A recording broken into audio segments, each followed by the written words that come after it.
এদিকে হাসি খুশি শ্রীমন্তী আর অয়নকে দেখে সৌর্য আর দিশার মনে অন্য খেলা চলছিল। সৌর্যের কাছে এসে দিশা বলল, একটা কাজ দিয়েছিলাম আমি ওই অয়নটাকে, এখনো করে উঠতে পারল না। আজকাল একটু বেশি মাথায় চড়ে বসেছে ও। এদের জন্য একটা প্ল্যান আমি ভেবে রেখেছি, শুধু সেটা সাকসেসের অপেক্ষা। এদের দুজনকে এখন একসাথে যতটা সুন্দর দেখাচ্ছে, লোকে এদের ততটাই নোংরা বলবে। শুধু আমার এই প্ল্যানে তোকে একটু হেল্প করতে হবে।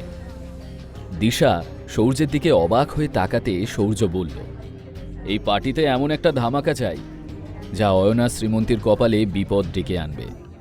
আজ ওদের এমন অপদস্থ করতে হবে যাতে ভুলেও আর কোনোদিন এ বাড়ির ছায়া না মারায় ওরা। আর সব কিছুর জন্য কালপ্রিট বানাতে হবে ওই অয়নটাকে। ব্যাস, তাহলেই প্ল্যান সাকসেসফুল। কিন্তু কিভাবে হবে এসব? সৌর্যের মুখে একটা কুটিল হাসি খেলে গেল। ও হেসে বলল, দেখতে থাক আমি কি করি। সৌর্য দেখল শ্রীমন্তী অয়নকে ছেড়ে আলাদা ঘুরছে। এদিকে দিশার বর সৌরভ শ্রীমন্তীকে একা ঘুরতে দেখে ওর দিকে এগোলো। সৌরভ প্রথম থেকেই শ্রীমন্তীকে পছন্দ করত। পাকে চক্রে ওর বিয়েটা দিশার সঙ্গে হয়েছে ঠিকই, তবে সে আজও শ্রীমন্তীকে পছন্দ করে। সবথেকে বড় কথা, সে এখনও শ্রীমন্তীর মন পাওয়ার জন্য অনবরত চেষ্টা করে চলেছে। যদিও শ্রীমন্তী কখনোই সৌরভকে বিশেষ পাত্তা দেয়নি। অয়নের জামাকাপড় দেখেছ? এত দামি ব্র্যান্ডের জামাকাপড় শ্রীমন্তীই কিনে দিয়েছে ওই ভিখারিটাকে। মেয়েটা আজকাল কিন্তু অয়নকে একটু বেশি ভাও দিচ্ছে। একটু বেশি লাফাচ্ছে এরা। এবার দেখ আমি কি করি। আরে অয়নবাবু, আজ ব্র্যান্ডের জামাকাপড় পরে বউয়ের পয়সায় ভালোই ফুটানি চলছে দেখছি। না হলে তোমার মতো একটা হদ্দ বেকারের কি আর ক্ষমতা আছে এসব দামি পোশাক পরার? আশেপাশে থাকা কিছু লোক সৌর্যের কথায় হেসে উঠল। ঠিক তখনই দিশাও হাতে মদের গ্লাস নিয়ে এগিয়ে এলো ওদের কাছে। আরে অয়নদা, সব ঘর জামাইরাই শ্বশুরবাড়ির পয়সায় জীবন চালায়, তাতে কার কি সমস্যা? তুমি যদি তোমার বউয়ের পয়সায় বসে খাও তাতে ক্ষতি কি? আচ্ছা ঠিক আছে বাবা, সরি, কিন্তু দিশা, তোর কি মনে হয় শ্রীমন্তী এই ভিখারিটাকে সত্যি ভালোবাসে? কেন, তোর তা মনে হয় না বুঝি? ওই দেখ, শ্রীমন্তী ওই কোণে অন্য কারোর সাথে ব্যস্ত, আর এখানে ওর বর বেচারা চুপচাপ একা দাঁড়িয়ে। দিশা অয়ন দুজনেই সৌর্যর কথা শুনে সেদিকে তাকিয়ে দেখল শ্রীমন্তী সৌরভের সাথে কথা বলছে। ঠিক তো, পার্টিতে অন্তত অয়নকে একা ছাড়া ঠিক হয়নি শ্রীমন্তীর। তুমি মন খারাপ করো না অয়নদা, এসো আমরা সবাই একসঙ্গে এনজয় করি। নিজের হাতে থাকা মদের গ্লাসটা অয়নের দিকে এগিয়ে দিল দিশা। সরি দিশা, আমি এসব খাই না।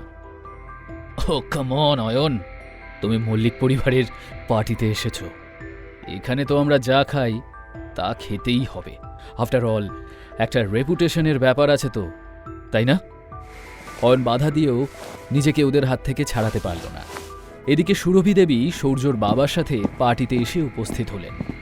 শ্রীমন্তীর দাদু সুবীরবাবু এ সময় উপস্থিত গেস্টদের সঙ্গে কথা বলছিলেন। আর ঠিক তখন সৌর্য জোর গলায় চেঁচিয়ে অয়নের দিকে সকলের দৃষ্টি ফেরায়। Ladies and gentleman, meet my cousin's husband Ayan, Mallick পরিবারের জামাই। শুধু তাই নয়, এর একটা ইন্টারেস্টিং বংশ পরিচয় রয়েছে যেটা আমরা কেউ জানি না, কিন্তু আজ সবকিছু অয়ন আমাদের বলবে। ও কোন বংশের ছেলে, কি কাজ করে, কেন আমাদের পরিবারের সঙ্গে সম্পর্ক জুড়েছে, সব বলবে অয়ন। কি অয়ন, বলতে পারবে তো? এই জন্যই তুমি আর দিশা জোর করে আমাকে নেশা করালে। আমি কে যখন এতই জানার শখ, তখন শোনো। ততক্ষণে ওদের চারপাশে লোক জড়ো হয়ে গিয়েছিল। সবাই বেশ আয়েশ করে যেন নাটক দেখছিল। মাই ডিয়ার শালাবাবু, সবার আগে আমি তোমার ব্যাপারে কিছু বলতে চাই। তুমি হলে লোভী আর স্বার্থপর একটা লোক। মল্লিক ইন্ডাস্ট্রিজের পুরো ব্যবসাটা তুমি হাতিয়ে নিতে চাও। সেই কারণে শ্রীমন্তীকেও তুমি নিজের রাস্তা থেকে সরিয়ে দিতে চাইছো। আর হ্যাঁ, তুমি তো আমার আর শ্রীমন্তীর সম্পর্কটাও শেষ করে দিতে চাও। এই, কি ভুলভাল বকছো? এখনো আমার কথা শেষ হয়নি সৌর্য। এই ব্যবসাটা নিজের হাতের মুঠোয় নেওয়ার জন্য তুমি অগুন্তি নোংরা খেলা খেলেছ। এতে তোমার বাবাও সাহায্য করেছেন তোমাকে, আর দাদুর সামনে প্রতি মুহূর্তে ভালো মানুষের অভিনয় করে ওনাকে শ্রীমন্তীর বিরুদ্ধে উস্কিয়ে ওনার মনে শ্রীমন্তী সম্পর্কে একটা খারাপ ধারণাও তৈরি করেছ তুমি। অয়ন, কি বলছো তুমি? আরে দাদু ভাই, আপনাকে আর কি বলবো। আপনি শ্রীমন্তীকে কাজের সুযোগ দিলেও বিশ্বাস করেন সৌর্যকেই। আপনি মন থেকে চান কোম্পানির প্রতিটা কাজের দায়িত্ব সৌর্যই সামলাক। সৌর্যকে আপনি বিশ্বাস নয়, অন্ধবিশ্বাস করেন। তাই অফিস সংক্রান্ত কোনো সিদ্ধান্ত নিলে তা সৌর্যর পক্ষে আর শ্রীমন্তীর বিপক্ষেই নেন। অয়নদা, ভুলে যেও না কার সঙ্গে কথা বলছো। দাদু কিন্তু আমাদের গুরুজন। আরে দিশা যে, তা তুমি আর সৌর্য যে শ্রীমন্তীর বিরুদ্ধে একজোট হয়েছ সে আন্দাজ আমি অলরেডি করেছি। যদিও তুমি সৌর্যর কাজন, কিন্তু তোমাদের দুজনের মধ্যে যে ঝামেলা আছে তা বেশ বুঝি আমি। কিন্তু শ্রীমন্তীর ক্ষতি করার সময় তোমরা দুজন এক হয়ে যাও, আর এই জন্যই তোমরা দুজনে আমাকে জোর করে নেশা করিয়েছ। কিন্তু জেনে রাখো, আমি শ্রীমন্তীর পাশেই আছি। ওর কোনো ক্ষতি আমি হতে দেব না। সত্যি বলতে কি, শ্রীমন্তী তোমাদের সবার থেকে বেশি ট্যালেন্টেড। ও পরিবারের সকলের খেয়াল রাখতে জানে, আবার ফ্যামিলি বিজনেস নিয়েও চিন্তা করে। তাও ওর সঙ্গেই সবচেয়ে বেশি অন্যায় হয়। ইতিমধ্যে শ্রীমন্তী ওখানে চলে আসে। অয়ন নেশার ঘোরে থাকলেও যা বলছিল প্রতিটা কথাই ঠিক। কথাগুলো শুনে শ্রীমন্তীর চোখেও জল চলে এলো। ব্যাস, অনেক হয়েছে। সকলের সামনে অনেক অপমানিত করেছ তুমি আমাদের। এখন ভালোই ভালো এখান থেকে বিদায় নিলেই তোমার মঙ্গল, না হলে। কথাটা বলে সৌর্য অয়নকে জোর ধাক্কা দিতেই ও হোঁচট খেয়ে শ্রীমন্তীর পায়ের কাছে এসে পড়ল। ওটাই তোর জায়গা। শ্রীমন্তীর পায়ের জুতোর সমান তুই আগেও ছিলি আর আজও আছিস। নীরবে শ্রীমন্তী অয়নের হাতটা ধরে ওকে ওঠালো।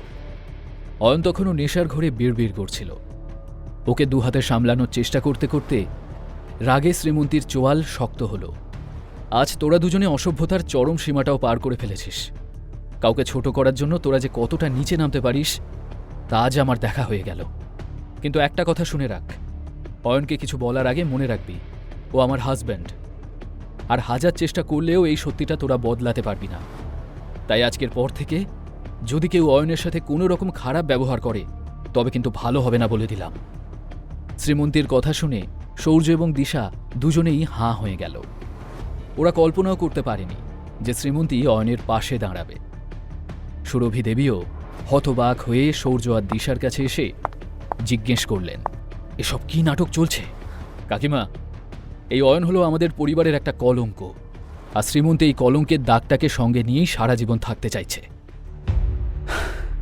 এখন আমাদের কী বা করার আছে?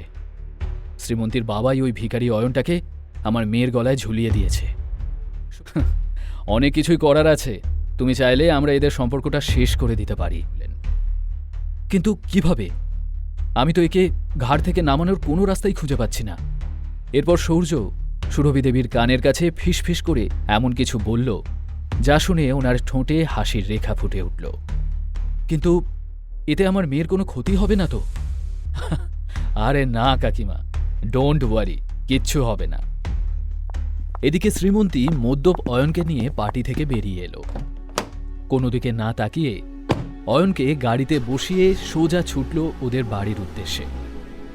শ্রীমন্তী বুঝতে পারছিল যে পার্টিতে সৌর্য আর দিশার জন্যই পরিস্থিতি এতটা জটিল হয়ে উঠেছিল।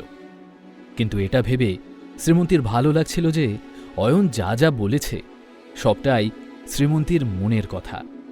এই সত্যি কথাগুলো শ্রীমন্তী বরাবর বলতে চেয়েছে, কিন্তু পারেনি। বাড়ি পৌঁছে অয়নকে ওর বিছানায় শুইয়ে দিল শ্রীমন্তী। শ্রীমন্তী, আমি তোমাকে ভীষণ ভালোবাসি। আজকের ঘটনার জন্য সরি, কিন্তু এতে আমার কোনো দোষ নেই। সবাই আমাদের আলাদা করতে চাইছে, কিন্তু আমি তা হতে দেব না। যাই হয়ে যাক, আমি সব সময় তোমার সাথে থাকব। তোমাকে একা ছেড়ে কখনো যাব না। অয়নের কথাগুলো শুনে শ্রীমন্তীর ঠোঁটে হাসি খেলে গেল। ও অয়নের গায়ে একটা চাদর চাপা দিয়ে নিজের ঘরে চলে এলো। পরের দিন সকাল সকালই অয়নের ঘুম ভেঙে গেল। গত রাতের পার্টির পুরো ঘটনাটা মনে পড়তেই চিন্তায় পড়ে গেল সে। কিভাবে শ্রীমন্তীর মুখোমুখি হবে অয়ন ভেবে পাচ্ছিল না। চোখ খুলতেই ও দেখল অয়ন 2 কাপ কফি হাতে ওর সামনে দাঁড়িয়ে। Good morning, and I am sorry Srimanti. গতকাল পার্টিতে সবার সামনে তোমাকে অপমানিত হতে হলো। আমার জন্য তোমাকে প্রবলেমে পড়তে হলো। কাপ দুটো নামিয়ে রেখে অয়ন নিজের দু কান ধরল। ওকে বাচ্চাদের মতো কান ধরতে দেখে হাসি পেয়ে গেল শ্রীমন্তীর। তবে তা প্রকাশ না করে চুপচাপ বাথরুমে চলে গেল সে। ঠিক তখনই ওর ফোনটা বেজে উঠল। অয়ন দেখল বিক্রমের ফোন। কেন ফোন করেছেন আপনি? আপনি কি কোনো সিদ্ধান্ত নিলেন ছোটবাবু, নাকি আমাদেরকেই কিছু করতে হবে? আমি তো আগেই বলেছি আপনাকে যে আমাকে কিছুতে জড়াবেন না। এরপর থেকে আমাকে আর ফোনও করবেন না। আমি চাই না কেউ জানুক যে আমি কোনো ধনী ব্যবসায়ী পরিবারের ছেলে। এই বিষয়টা যেন সিক্রেট থাকে একদম। কিছুক্ষণ পর শ্রীমন্তী রুমে এসে ড্রেস পরার জন্য আলমারির দিকে এগোল। কিন্তু আলমারি খোলা মাত্রই সামনে এমন কিছু দেখল শ্রীমন্তী যাতে ও অবাক হয়ে গেল। শ্রীমন্তী কিচেনে এসে অয়নের দিকে তাকিয়ে থাকল। আবার কি কোনো ভুল করল অয়ন? কোন গল্প লুকিয়ে আছে অয়নের মধ্যবিত্ত জীবনের আড়ালে থাকা ঐশ্বর্যের? অয়নকে ধ্বংস করতে কি ষড়যন্ত্র করছে সূর্য? জানতে হলে এই গল্পের সাথেই থাকুন, শুধুমাত্র পকেট এফএম এর সাথে।